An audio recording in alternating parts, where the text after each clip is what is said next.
And Neeraj ji, very inspirational. Thank you. I'm so happy that I joined. 6:30 सुबह को मैंने ये I was prepared to join this session, but it is very inspirational. तो merit based पे आपका क्या है? ये सिलेक्शन सही है मेरिट बेस्ड पे? जैसे कि यूएस में मेरिट तो देखते हैं, लेकिन अगर आपके पास मेरिट नहीं है तो वो आपके एक्स्ट्रा करिकुलर एक्टिविटीज देखते हैं कि आप किसी और चीज में सक्सेसफुल हैं या नहीं। आप डिग्री से लोगों को जज करते हैं या मार्क्स से जज करते हैं। फर्स्ट डिवीजन है तुम, सेकंड डिवीजन हो तुम, तो किसी को सेकंड डिवीजन बोल देने से वो सेकंड डिवीजन आदमी हो जाएगा और वो फर्स्ट डिवीजन हो जाएगा।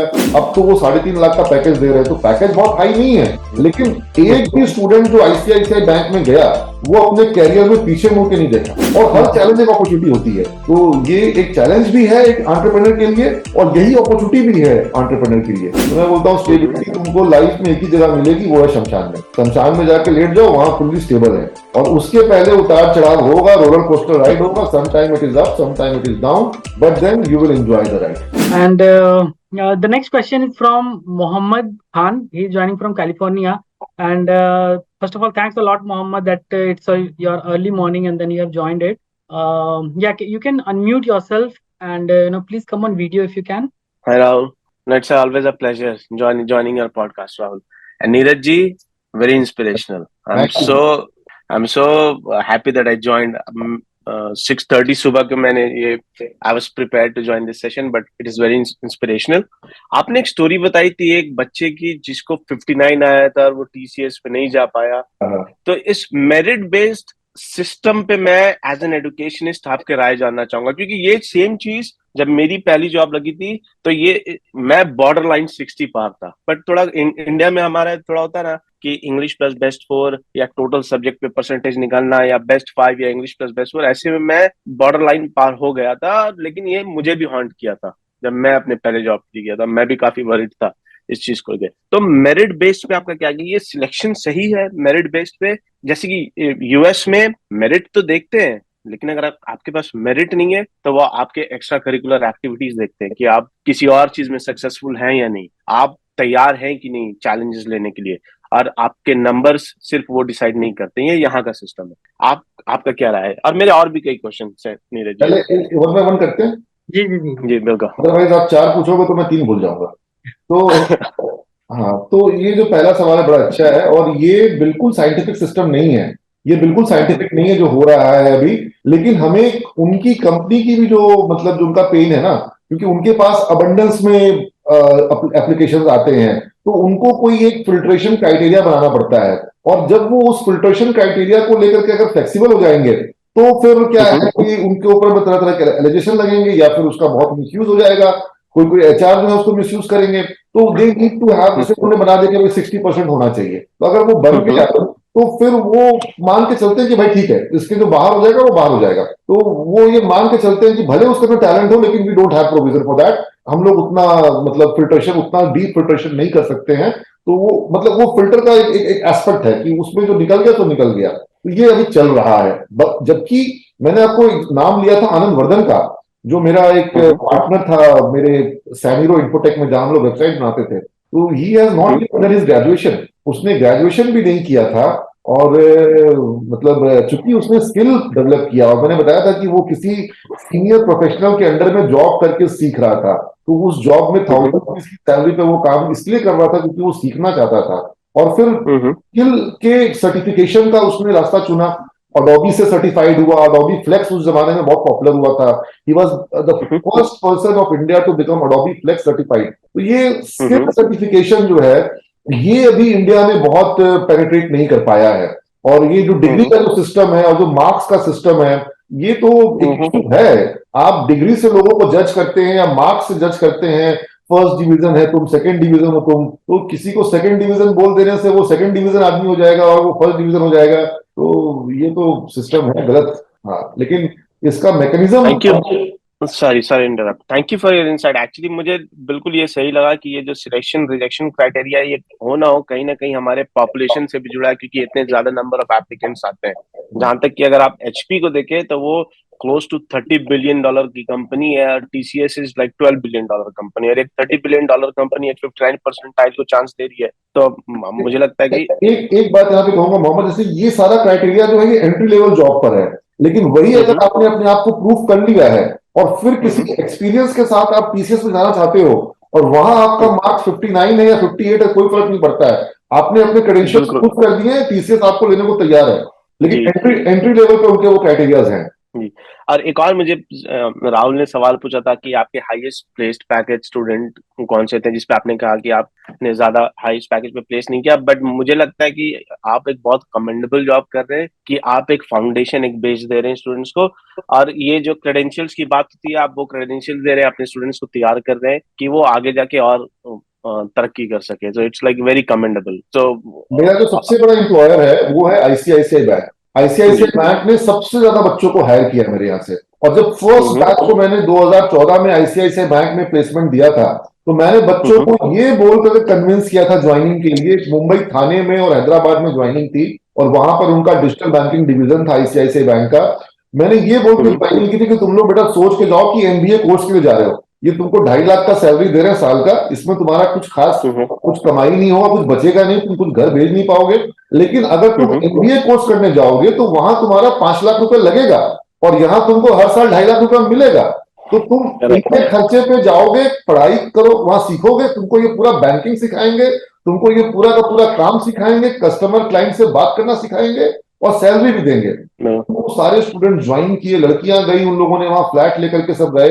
और आज हमारे 2,500 से ऊपर बच्चे आईसीआईसीआई बैंक में अब तक जा चुके हैं। अभी जयपुर में इनका एक सेंटर आ रहा है आईसीआईसीआई बैंक का, जहां पर 1600 लोग को इनको हायर करना है। एचआर बोला है कि भाई हम्म, 1600 में से 1,000 आप दे दीजिए हमको। तो मतलब they are so much reliant, मतलब उनका हमारा इतना अच्छा संबंध हो गया है। वो 25-25 एचआर लेकर के हैदराबाद से आते हैं और हमारे यहाँ पर बिल्कुल मास में हायरिंग करते हैं। लेकिन उनके ग्रेट। यहाँ पे प्रोसेसेस हैं, ट्रेनिंग है, और अब तो वो 3.5 लाख का पैकेज दे रहे हैं, तो पैकेज बहुत हाई नहीं है। लेकिन एक भी स्टूडेंट जो आईसीआईसीआई बैंक में गया, वो अपने कैरियर में पीछे मुड़ के नहीं देखा। बच्चे जो है वो सब वहां से वेरी आए, गुड। बड़ी बड़ी कंपनियों में गए, बहुत कुछ सीखे। तो मैं इनको बोलता हूँ कि तुम समझो कि तुम सीखने जा रहे हो। जी जी। राहुल, और टाइम है क्या, एक एक दो सवाल पूछने के लिए? Yeah, I mean, you can have your one last question, yeah, please. Okay. Neeraj ji, तो मैं दो क्वेश्चन को एक क्वेश्चन करूंगा, क्योंकि एक लास्ट क्वेश्चन है मेरे पास। तो आपने बहुत चैलेंजेस के बारे में बात की, and you are like a very successful entrepreneur yourself. तो आपको एक स्टार्टअप, एक खुद की, एंड मैं फाइनेंशियल, ऑफ कोर्स फाइनेंशियल एक चैलेंज तब भी था, आज भी है। पॉलिटिकल एक चैलेंज तब भी था, आज भी है। लेकिन इन दो चीजों को अगर आप हटा दो, तो वो कौन से चैलेंजेस हैं जो आपको लगता है आज के जो सीरियल एंटरप्रेन्योर्स है वो फेस कर रहे हैं कंपेयर टू बैक देन? और सेकंड, मेरा क्वेश्चन है कि आपका जो एंटरप्रेन्योरशिप प्रोग्राम है अपने स्टूडेंट्स के लिए, उसके लिए आप प्रोजेक्ट कैसे करते हो, या आप प्रोजेक्ट सिलेक्शन कैसे करते हो, आप उसका मुझे थोड़ा आप अगर एक ब्रीफ आइडिया दे दोगे अपने इंस्टीट्यूट का, कि आप एंटरप्रेन्योरशिप कैसे प्रमोट कर रहे हो अपने सी इमेज पे। ये दो क्वेश्चंस। देखिए, दो सवाल मैं इसमें समझ पा रहा हूँ। एक आपने चैलेंजेस की बात कही, और वो मैं थोड़ा सा इसको ब्रॉडर पर्सपेक्टिव में चैलेंजेस की बात को करूंगा। मैं अपने पर्टिकुलर इंडिविजुअल केस, मेरे चैलेंजेस की बात रखने के बजाय किसी भी स्टार्टअप को, एंटरप्रेन्योर को जो चैलेंजेस आएंगे, उसमें भी फाइनेंशियल और जो पॉलिटिकल या जो गवर्नमेंट रेगुलेटरी और जो हैजल्स होते हैं उनको हटा करके, तो मैं एक चैलेंज को देख रहा हूं कि वो है जो डिस्ट्रप्शन हमारे को टेक्नोलॉजी से आ रहा है।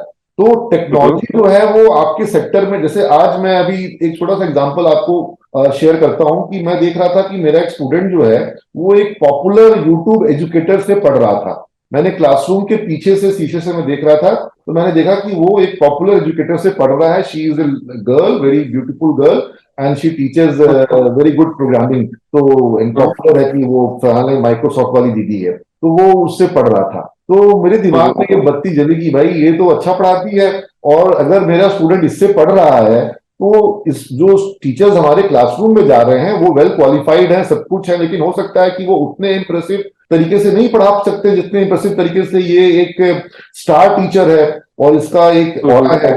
तो मुझे लगता है कि टेक्नोलॉजी ने बहुत सारा कुछ बदल दिया है, बहुत डिस्ट्रप्शन ला रही है, और आपको टेक्नोलॉजी को अपना एक पार्टनर बनाना होगा, या अपने आप को टेक्नोलॉजी के हिसाब से अडेप्ट करना होगा।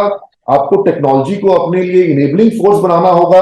Otherwise technology will become a disruption in your business and startup, और हो सकता है कि आपके लिए जो है वो ज्यादा कुछ बचे नहीं भविष्य में। तो मैं जितने भी जो हमारे फाउंडर्स या जो एग्जिस्टिंग बिजनेस ओनर्स हैं, उनको मैं यही कहूंगा कि भाई आप be friendly with technology, technology को आप इनेबलिंग फोर्स की तरह से इस्तेमाल करो।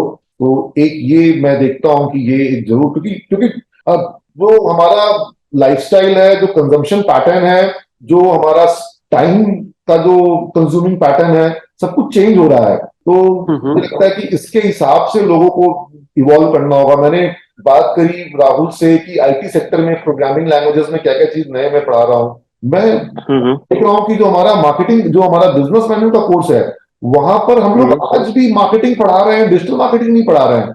जबकि हर एक आदमी का बहुत बड़ा समय जो है वो डिजिटल वर्ल्ड में जा रहा है।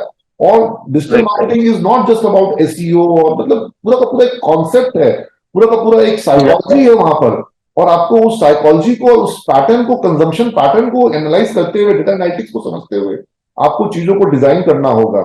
And you can do wonders over there. एक मतलब मैंने शॉप की बात कही कि मेरे पापा के लिए वो शॉप बड़ा प्रीशियस था, मेरी मम्मी के लिए कि तुम वो शॉप बंद है उसको चालू करो और अर्न करो। आज आपके पास मल्टीपल शॉप्स खोलने के, पूरे वर्ल्ड में शॉप्स खोलने के लिए मतलब प्लेटफॉर्म्स अवेलेबल है। आप कभी भी अपनी दुकान कहीं भी खोल दो और अपना कारोबार करो, पूरी की पूरी दुनिया खुली पड़ी है सामने। तो ये तो पूरा वर्चुअल वर्ल्ड जो है बदल रहा है जिस तरीके से, इसको समझना और समझाना बहुत जरूरी है। तो जो भी मैं चैलेंजेस के रूप में कहूँ या अपॉर्चुनिटी के रूप में कहूँ, और हर चैलेंज एक अपॉर्चुनिटी होती है, तो ये एक चैलेंज भी है एक एंटरप्रेन्योर के लिए, और यही अपॉर्चुनिटी भी है एंटरप्रेन्योर के लिए। जो एंटरप्रेन्योर इसको डिकोड कर लेगा वही नेक्स्ट डिकेड का मतलब राइजिंग स्टार होगा। ग्रेट।